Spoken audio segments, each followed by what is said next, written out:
भीष्म पितामह एकादशी का व्रत करते थे। और अर्जुन, सत्यता तो यह है कि भीष्म पितामह ने एकादशी का व्रत किया हुआ है। 26 एकादशी भीष्म पितामह ने करी है। उन एकादशी पर भीष्म पितामह एक काम करते थे। उस एकादशी के दिन भीष्म पितामह कहीं नहीं जाते थे। गौ माता के पास रहकर गाय को चारा देकर, गाय की सेवा कर कर, गाय की पूजन कर कर, गौ माता की आराधना कर कर भीष्म पितामह अपना एकादशी का व्रत करते थे।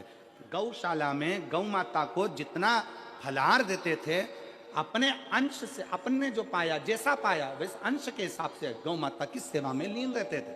अर्जुन, घबराना नहीं। बाण तुम छोड़ोगे, दुनिया के लोगों को लगेगा कि अर्जुन ने बाण छोड़ा है। भीष्म पितामह बाणों की सैया पर पड़े हैं, दुनिया के लोगों को लगा रहेगा। पर अर्जुन, भीष्म पितामह के शरीर में बाण नहीं चुभेंगे।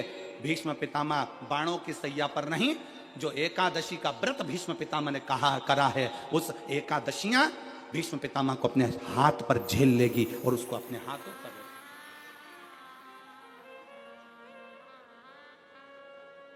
जिन एकादशी का व्रत भीष्म पितामह ने करा है, वो एकादशी भीष्म पितामह को अपने हाथों पर झेलती है। इसलिए हमारे पुष्टि मार्ग में जहां हम ब्रह्म संबंध लेते हैं, हमारे वल्लभ कुल में एक बड़ी सुंदर बात कही जाती है कि भले बकरी जैसे चरो पर एकादशी जरूर करो। वो भीष्म पितामह के संवाद को देखकर कहा जाता है। वो भीष्म पितामह के संवाद को देखा जाता है कि भीष्म पितामह के शरीर को एकादशी ने अपने हाथ में झेल कर रखा है। आप पशुपतिनाथ का व्रत करते हो, आप 16 सोमवार का व्रत करते हो, आप संकट सोमवार का व्रत करते हो, आप शिवरात्रि का व्रत करते हो, सोमवार की अष्टमी का व्रत करते हो। उन व्रतों में सारे व्रत करो, मना नहीं है, पर उस व्रत में अपना पूर्ण समर्पण परमात्मा के प्रति रखो। केवल खाना छोड़ा है, अन्न छोड़ा है, भोजन छोड़ा है, और दिन में सुबह से लेकर शाम तक 2-3 बार तुमने कुछ ना कुछ पाया है, वो व्रत हो सकता है आपकी दृष्टि में। पर हमारी दृष्टि में व्रत कौन सा है? शिव महापुराण की कथा कहती है कि सुबेरे आपका व्रत चालू हुआ, दूसरे दिन ब्रह्म मुहूर्त तक जो आपका व्रत आपने रखा है, भगवान का जो व्रत कर रहे हो, उस व्रत में एक बात अपने अंदर उतार कर रखो कि इस दिन मैं अपने मोबाइल का त्याग करती हूँ। पूरे दिन मैं मैसेज नहीं पढ़ूंगी, मैं देखूंगी नहीं, मैं अपशब्द नहीं कहूंगी, मैं जानूंगी नहीं। दूसरा, आज के दिन मेरा व्रत है।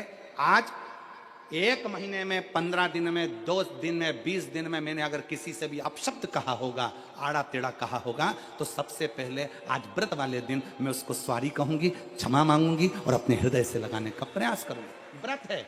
व्रत का तीसरा अंश, आज मेरा व्रत है, मैं आज के दिन किसी को भी अपशब्द नहीं बोलूंगी, किसी के लिए आड़ा टेढ़ा नहीं बोलूंगा। आज जितना बन सकेगा मैं सात्विक जीवन जीऊंगा।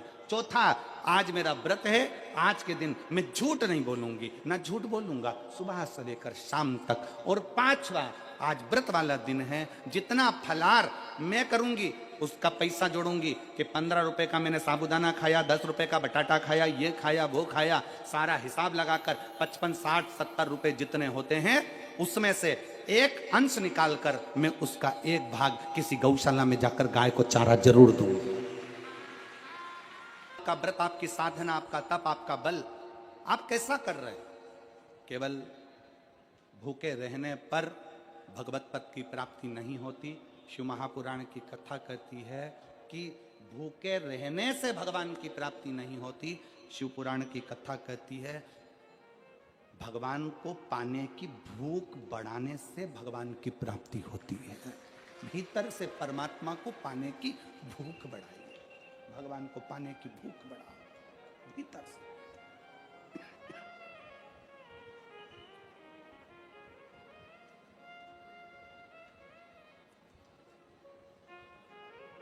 व्रत करो, मना नहीं, तप करो, मना नहीं, साधना करो, मना नहीं, पर उस तप साधना में, व्रत में परमात्मा को पाने की ललकता हो आपके भीतर, भगवान को पाने की ललकता हो आपके भीतर, भगवत पद को पाने की ललकता हो आपके भीतर, तो भगवान।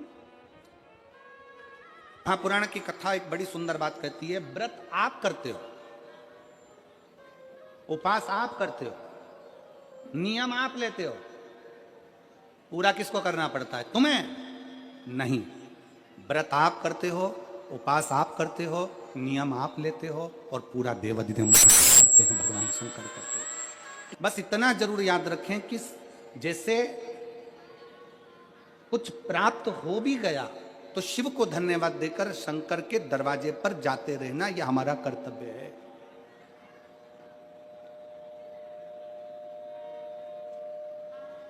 एक बहन जी ने पत्र लिखा था कल। उस पत्र में बहन जी ने लिखा कि शिव महापुराण तप का मतलब क्या होता। चलिए उपास का मतलब बताओ। खाना छोड़ देना व्रत नहीं है, दूसरे का धन छुड़ाकर खाना छोड़ देना व्रत है। शिक्षा दे देना, किसी को चिकित्सा की जरूरत है उसकी चिकित्सा में थोड़ा सा धन लगा देना, कोई रोते हुए के आंख के आंसुओं को पोंछ देना, किसी के दुख में खड़े होकर उसको खुशियां प्रदान कर देना, ये दुनिया का सबसे बड़ा व्रत है, सबसे बड़ी साधना, सबसे बड़ा तप। मन साफ है तो सारी गलतियां माफ है, और अगर मन ही साफ नहीं है तो गलती कौन माफ करेगा भाई। रहे हैं वो भी श्रवण करें। एकादशी के दिन बन सके एक बेलपत्र, उस बेलपत्र के मध्य भाग में बीच वाली पत्ती पर लाल चंदन और दोनों पत्तियों पर पीला चंदन, नीचे वाली दोनों पत्तियों पर पीला चंदन, बीच वाली पत्ती पर लाल चंदन और दोनों पत्तियों पर पीला चंदन, और इसी बेलपत्र के साथ में जो लाल चंदन वाला जो पत्ती है उस पर एक श्वेत पुष्प, सफेद फूल रखकर आप अपनी कामना कर कर, जब आपको जल चढ़ाते चढ़ाते 3 महीना, 4 महीना, 5 महीना, 6 महीना आपके हो जाए और बाबा देव अधिदेव महादेव को जल चढ़ाते चढ़ाते समय बीत जाए, तब बाबा से अपने दिल की बात कहने के लिए लाल चंदन, सफेद पुष्प, पीला चंदन दोनों पत्तियों पर अपने हाथ में लेकर कामना कर कर अशोक सुंदरी वाली जगह पर जब हम उसको समर्पित कर, अशोक सुंदरी वाली जगह पर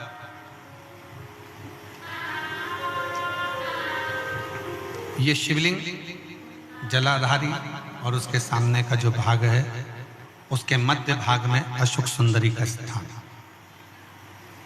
बस इसी स्थान पर बेलपत्र और श्वेत पुष्प,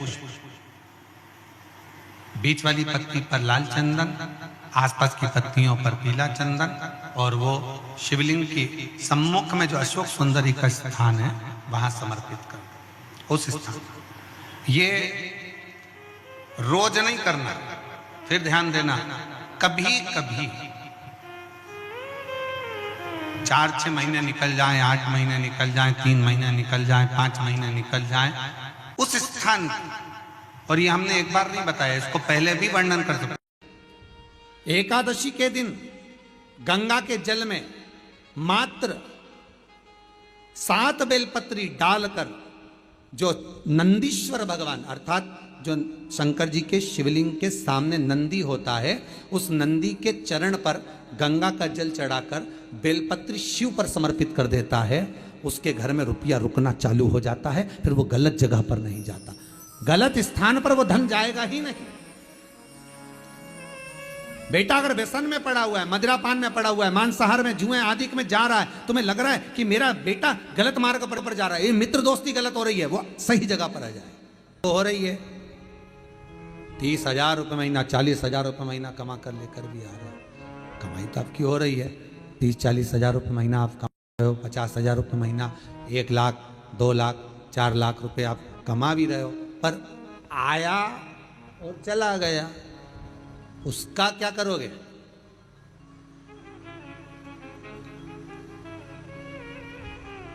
उसका करना क्या है? बहुत सुंदर संवाद है, ध्यान दीजिएगा। जिसके घर में कमाने वाले 2-4 हैं, पैसा तो आ रहा है पर घर में टिक नहीं रहा, डॉक्टर में, पुलिस में, एक्सीडेंट आदि में, कहीं गलत जगह पर व्यसन में अगर पैसा जा रहा है, जुए में, मांसाहार, मदिरापान, या कहीं आया पैसा, पैसा आने में कमी नहीं, आ रहा है पर टिक नहीं रहा, रुक नहीं रहा, कोई मांगने आ गया, दे दिया, फिर वहां से अपने पास नहीं आ रहा, अपन कह रहे हैं भैया हमारा पैसा लौटा दो, नहीं आ रहा।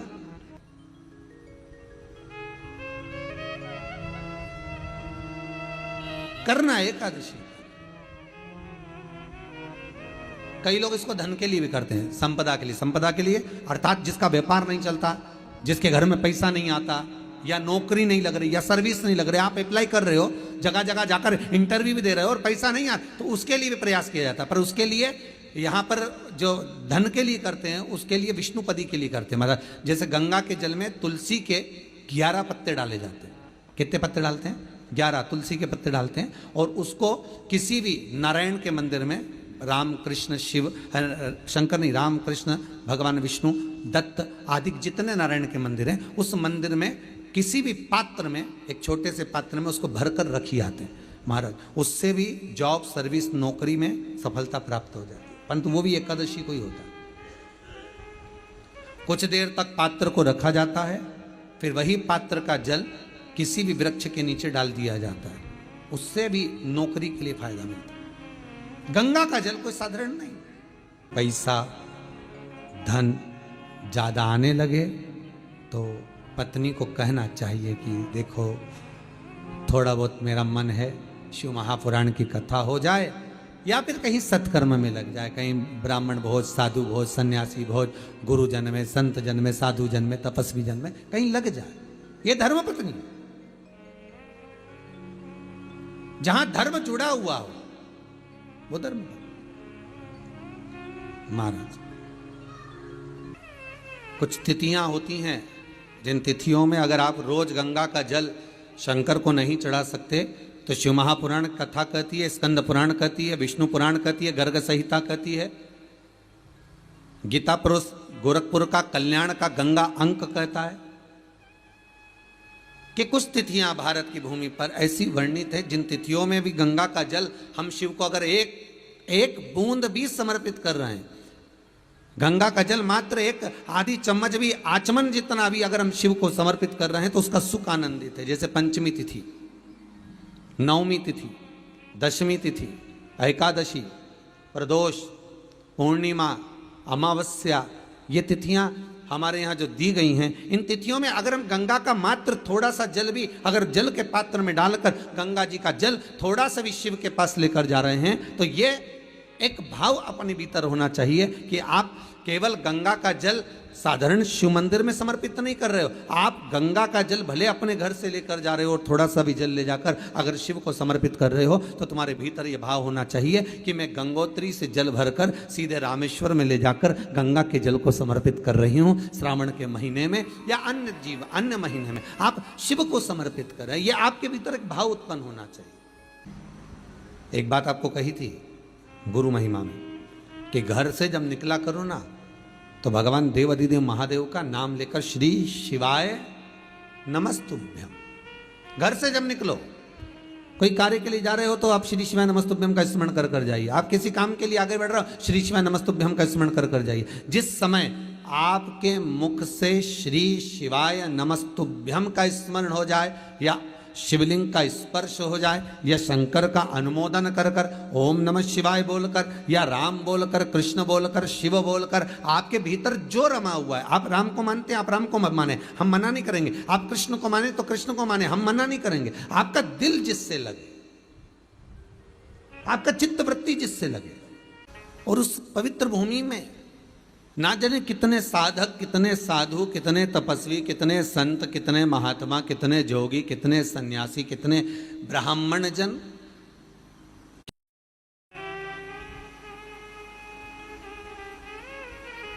पवित्र भूमि,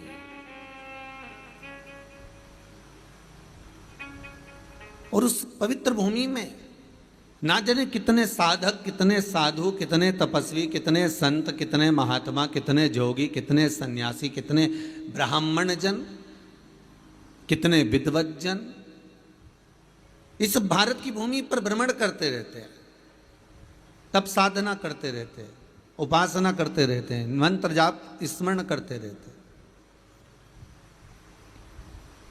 और जब उनका मंत्र जाप का फल इस भूमि पर प्राप्त होता है तो यहाँ की जो रज है, यहाँ की जो धूल है, यहाँ की जो माटी है, वो सुख का अनुभव करा देती है, एक आनंद का अनुभव करा देती है। श्री भागीरथ बाबा गंगा जी को लेकर आए।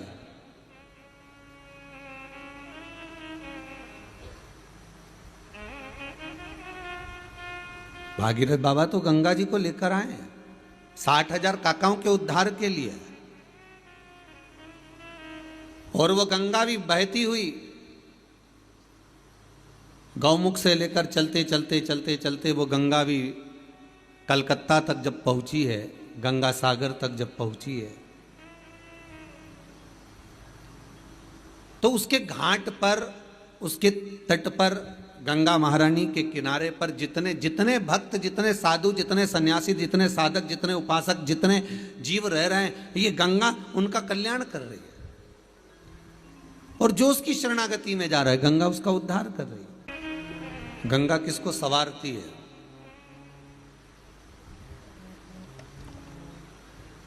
किसी ने कहा कि प्राण छूटे और गंगा जी में ले जाकर अस्थियों को छोड़ दो तो गंगा मोक्ष देती है। विष्णु पुराण में, गर्ग संहिता में, देवी भागवत में, शिव महापुराण में, स्कंद पुराण में लेख लिखे हैं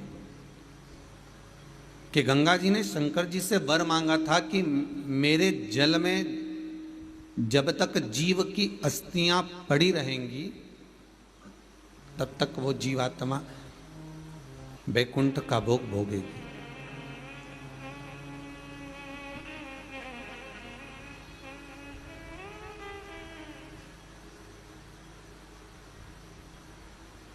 पर गंगा जी ने एक बात और कही है, शिव महापुराण में आपने श्रवण करा ना करा, पर एक बात और गंगा जी कह रही हैं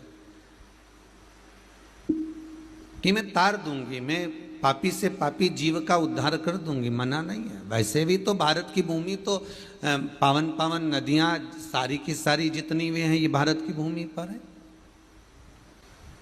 ये भारत माता पर विराजमान। सारे के सारे पावन तीर्थ इस भारत की भूमि पर विराजमान है।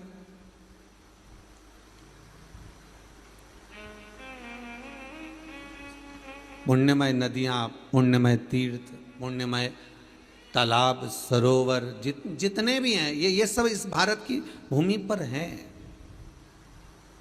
गंगोत्री में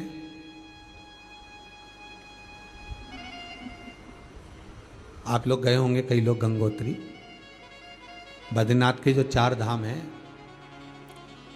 यमुनोत्री, गंगोत्री, केदार और बद्रीनाथ।